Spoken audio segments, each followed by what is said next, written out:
धमाल मम्मा चिड़िया TV. Please हमारे channel को सब्सक्राइब कर लीजिए। एक घने जंगल में एक मिट्ठू तोता और टूनी चिड़िया दोनों पेड़ की एक डाली पर बैठे बातें कर रहे थे। तोते भाई, आपको पता है, हमारे जंगल के पास वाले जंगल में एक रानी कौवी चिड़िया रहती है। सुना है रानी कौवी चिड़िया को अपने महल में बहुत सारे नौकर पक्षियों की जरूरत है। क्या नौकर पक्षियों की जरूरत है? रानी कौवी चिड़िया का महल तो बहुत बड़ा है। वहाँ काम करने के लिए तो हर पक्षी तरसता है। अगर ऐसी बात है तो हमें भी रानी कौवी चिड़िया के महल में जाना होगा। अगर हमें वहाँ नौकर का काम मिल गया तो हमारा तो जीवन ही चमक उठेगा। तभी ये बात उसी जंगल का एक कालू कौवा सुन लेता है। क्या रानी कौवी चिड़िया के महल में काम करने का मौका मिलेगा? मौका अच्छा है, मुझे भी वहां जाना चाहिए। बाकी पक्षियों की तरह कालू कौवा भी पास वाले जंगल में चला जाता है। वहां रानी कौवी चिड़िया के महल में दूर दूर से आए बहुत सारे पक्षी मौजूद थे। रानी कौवी चिड़िया का महल बहुत ही बड़ा था। ये देखकर कालू कौवे की आंखें फटी की फटी रह जाती हैं। कालू कौवा सबसे आखिर में खड़ा था। यहाँ तो बहुत ही लंबी लाइन है, कुछ जुगाड़ करना होगा। रानी कौवी चिड़िया अपने महल के अंदर बैठी एक एक पक्षियों से सवाल कर रही थी। इधर कालू कौवा उड़ता हुआ रानी कौवी चिड़िया के महल के चारों ओर घूमने लगता है। इधर एक कबूतर जो रानी कौवी चिड़िया का नौकर था, वो चुपके से रानी कौवी चिड़िया के कमरे में आकर रानी कौवी चिड़िया का कीमती हार अपने हाथ में लेता है। आखिर मेरे हाथ रानी कौवी चिड़िया का ये कीमती हार लग ही गया। बरसों से इस हार को चुराने के लिए मैं रानी कौवी चिड़िया की गुलामी करता आ रहा था। आखिरकार आज मुझे ये हार मिल ही गया। अब इसे बाहर कैसे लेके जाऊं? ये हार तो बहुत बड़ा है। अगर किसी ने मुझे देख लिया तो रानी कौवी चिड़िया तो मुझे जान से ही मार देगी। क्या करूं? कबूतर वही कमरे में परेशान था। बाहर निकलता तो बाहर रानी कौवी चिड़िया सारे पक्षियों के साथ बैठी हुई थी। मुझे तुरंत इस हार को ठिकाने लगाकर यहाँ से निकलना होगा, क्योंकि हर 5 मिनट में यहाँ चौकीदार पक्षी चले आते हैं। क्या करूं?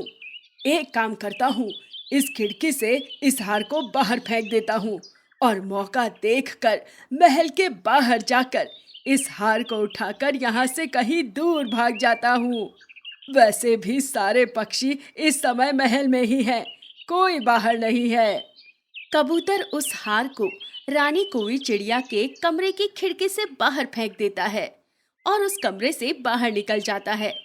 इधर उड़ते हुए कालू कौवे को रानी कौवी चिड़िया का वही हार चमकता हुआ कचरे में पड़ा दिखाई देता है, जो कि डायमंड का था। वहाँ कचरे में क्या चमक रहा है? कालू कौवा उस चमकती चीज के पास आता है और उसे अपने हाथ में उठाकर देखता है। वो रानी कौवी चिड़िया का कीमती हार था। कितना सुंदर हार है, ये तो बहुत कीमती लगता है। एक काम करता हूँ, मैं इसे अपने पास रख लेता हूँ। कालू कौवा रानी कौवी चिड़िया के उस हार को लेकर वहां से अपने जंगल में चला जाता है। इधर कबूतर जैसे तैसे बाहर आता है तो बाहर उसे हार दिखाई ही नहीं देता। ये देखकर कबूतर के होश उड़ जाते हैं। वो हार कहाँ चला गया? अरे यहीं तो फेंका था मैंने, फिर कहाँ चला गया? अरे बाप रे, कहीं मेरे बरसों की मेहनत पर पानी ना फिर जाए। कबूतर उस हार को बहुत ढूंढने लगता है। थोड़े समय बाद कबूतर वापस महल में आता है। तभी रानी कौवी चिड़िया के चौकीदार पक्षी देखते हैं कि रानी कौवी चिड़िया के कमरे में वो कीमती हार नहीं था। ये देखकर सारे चौकीदार पक्षी आकर रानी कौवी चिड़िया को ये बात बताते हैं। किसने चुराया मेरे कमरे से मेरा वो कीमती हार? किसकी हिम्मत हुई इतनी? चौकीदार पक्षी, तुम सबके होते हुए भी हार चोरी कैसे हो गया? तुम्हें पता है ना वो कितना कीमती है? जंगल के पक्षियों, मेरा हार जिसने भी चुराया है वो पक्षी सच में बड़ा ही बहादुर है। क्योंकि इतनी सुरक्षा होने के बाद भी इतनी अंदर से हार चुराना, ये कोई आम पक्षी की बात नहीं है। सुनो जंगल के पक्षियों, जो भी पक्षी मुझे मेरा वो हार लाकर देगा, मैं उसी समय उस पक्षी से शादी कर लूंगी और उसे अपने जंगल का राजा बना दूंगी। ये बात सुनकर सारे पक्षी खुशी के मारे झूम उठते हैं और सब वहां से रानी कौवी चिड़िया का हार तलाश करने उड़ते हुए भाग जाते हैं। जब ये बात कबूतर सुनता है तो वो बौखला जाता है। ये क्या कर दिया मैंने? अगर वो हार मेरे पास होता तो आज मैं रानी कौवी चिड़िया का पति और इस जंगल का राजा होता। मुझे उस कचरे में फिर से वो हार तलाश करके आना होगा। कबूतर फिर से वहां जाकर हार देखने लगता है। इधर जंगल में मिट्ठू तोता कालो कौवे के पास जाकर उसे सारी बात विस्तार से बता देता है। अच्छा, तो ये हार रानी कौवी चिड़िया का है। इसका मतलब मुझे ये हार उनको वापस कर देना चाहिए, नहीं तो वो बहुत दुखी होंगी। कालू कौवा रानी कौवी चिड़िया का वो हार लेकर सारे पक्षियों के सामने रानी कौवी चिड़िया के महल में आता है। उस समय वहां वो कबूतर भी था। रानी कौवी चिड़िया, ये रहा आपका हार। ये हार इस कौवे के पास कैसे आया? ये हार तो मैंने चुराया था रानी कौवी चिड़िया के कमरे से।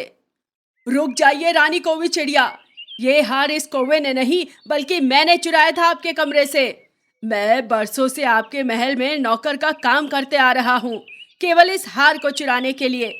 और जब ये हार मैंने चुराया है तो आपकी शादी मुझसे होनी चाहिए, इस कौवे से नहीं। मुझे पता है मेरे वफादार नौकर कबूतर कि ये हार तुमने ही चुराया है।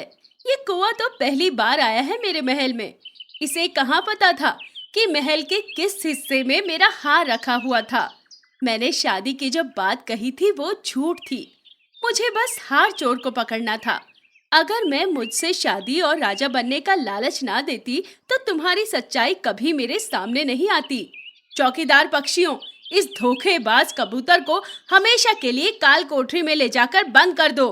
और काले कौवे, आज आपके कारण मुझे सही चोर का पता चल पाया है, इसीलिए अब मेरी शादी आपसे ही होगी और आप इस जंगल के राजा बनेंगे।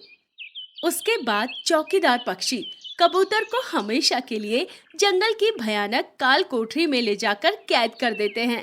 और इधर रानी कौवी चिड़िया काले कौवे से शादी करके उसे जंगल का राजा बना देती है। कहाँ तो कालू कौवा काम ढूंढने आया था और बन गया कालू कौवा रानी कौवी का राजा। तो देखा अपने बच्चों, एक चोर को कैसे एक रानी कौवी ने सबक सिखाया, कैसे एक कौवा सड़क से उठकर महलों का राजा बन गया। इस कहानी से हमें ये सीख मिलती है कि बुराई का नतीजा हमेशा बुरा ही होता है। आपको ये कहानी सुनकर क्या सीख मिली? कमेंट बॉक्स में जरूर बताइए।